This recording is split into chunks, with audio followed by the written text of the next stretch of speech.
नमस्कार, times of Swaraj में आप सबका स्वागत है और मैं हूं संतोष सिंह। और टाइम्स ऑफ स्वराज में एक बड़ी खबर आ रही है। यूट्यूबर मनीष कश्यप को मदुरई कोर्ट से बड़ी राहत मिली है और उन पर जो एनएसए लगा हुआ था उस एनएसए को मदुरई कोर्ट ने हटाने का आदेश किया है। हम आपको बता दें कि एनएसए के मामले में 1 वर्ष के लिए किसी भी ऐसे अपराधी जिससे देश को प्रदेश को खतरा होता है उस कानून के तहत उस पर राष्ट्रीय सुरक्षा कानून के तहत उन पर एक्ट लगता है और उस एक्ट के अप्रूवल के लिए डीएम से लेकर पटना हाई मतलब जहाँ के हाई कोर्ट है उस हाई कोर्ट से अप्रूवल लेना पड़ता है।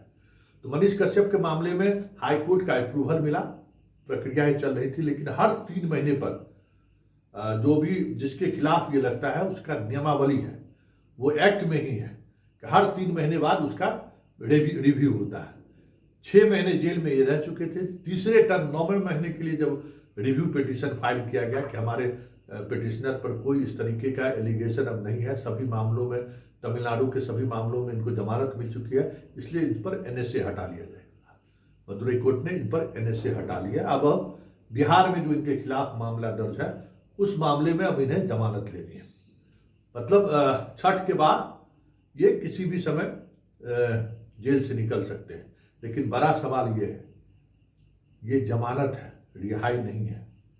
क्योंकि मनीष कश्यप से जुड़े जो टीम मनीष कश्यप है, जितने उत्साहित हैं और जिस उत्साह के सहारे हमें भी फोन कर रहे थे कि आज तो आप वीडियो बनाइएगा, तो हम आज इसलिए वीडियो बनाए हैं कि तमाम मनीष कश्यप के जो भी शुभचिंतक हैं उनको मेरी एक विनम्र सलाह है, उस बेवकूफ को भी समझाइए और तमाम बेवकूफ जितने उसके समर्थक हैं वो भी समझिए।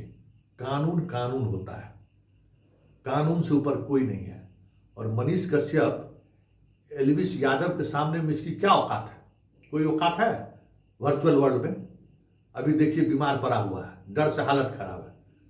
उसको भी लग रहा था कि हम कानून से ऊपर हैं। इसलिए हमेशा ख्याल रखिए, जितने भी मनीष कश्यप के शुभचिंतक हैं मनीष कश्यप को भी समझाइए कि भाषाई मर्यादा का हमेशा पालन करिए। भाषाई उदारता अगर आप दिखाएंगे तो फिर आपके लिए समस्या ही समस्या है।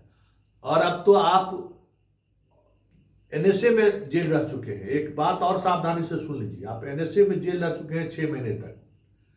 जब कभी भी आपके किसी भाषा से अगर 2 राज्यों के बीच या देश के अंदर कुछ इस तरीके के विवादास्पद बयान आपने दिया तो फिर आप पर उसी एक्ट के तहत एफआईआर दर्ज हो जाएगा, बिना किसी से पूछे हुए। ये समझ लीजिए। और जिस तरीके का एफआईआर आप दर्ज हुआ है, ये आप समझ लीजिए कि आप यूट्यूब पर जिस तरीके से पहले रिपोर्टिंग तो नहीं करते थे, जो जिस अंदाज में आप बातों को रखते थे, अब उस अंदाज में आप बात रखेंगे तो हर कदम पर आपके खिलाफ एफआईआर दर्ज होगा। क्योंकि वो एक मर्यादा था जिस मर्यादा की वजह से आपको लोग मतलब अपमानित होने के बावजूद भी आपको छोड़ देता था। लेकिन अब वो स्थिति नहीं रही। आप जेल जा चुके हैं, आप पर सरकार की भी नज़र है और ऐसे में आप जहां कहीं भी उसी अंदाज में अगर चीज़ों को परोसने की कोशिश किए तो समझिए कि फिर बहुत मुश्किल है। आप जितने मामले में जमानत आपको मिला है उस सारे मामले की जमानत भी टूट सकता है।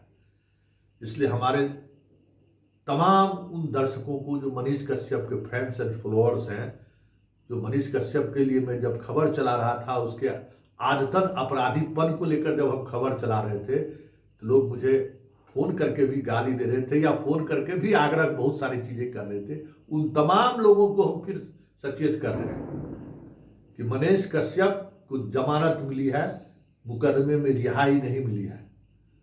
और भाषाई मर्यादा का पालन करने के लिए उसको उपदेश दीजिए। भाषाई मर्यादा को तोड़ा तो फिर कोई बचा नहीं सकता है उसको। और बहुत अच्छा है, एलवीस यादव पर भी हम खबर चला रहे हैं कि देख लीजिए हाल उसका। इसलिए जो वर्चुअल वर्ल्ड है ना, वो वर्ल्ड कभी भी वास्तविक वर्ल्ड से उसका कोई वास्ता, दूर दूर तक वास्ता नहीं है।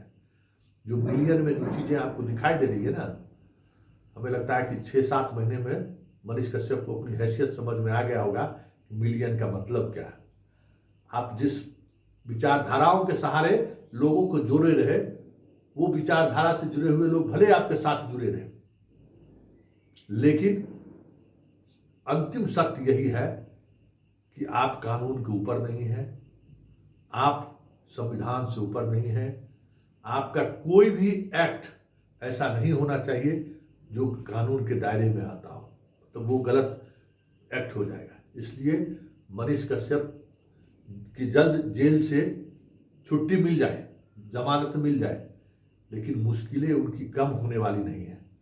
अब उनके लिए मुश्किलें और बढ़ने वाली है, क्योंकि जिस अंदाज में वो बात रखते हैं, वो अंदाज में अगर बात रखने का सिलसिला जारी रहा तो बहुत मुश्किल होगा चीज़ें सब। और अगर आप वही चाहता ही है, तेजस्वी और नीतीश कुमार तो चाहते ही ऐसा बेवकूफ़ आदमी जेल से बाहर निकले और गलिया में, उसको क्या, उसको तो फायदे है।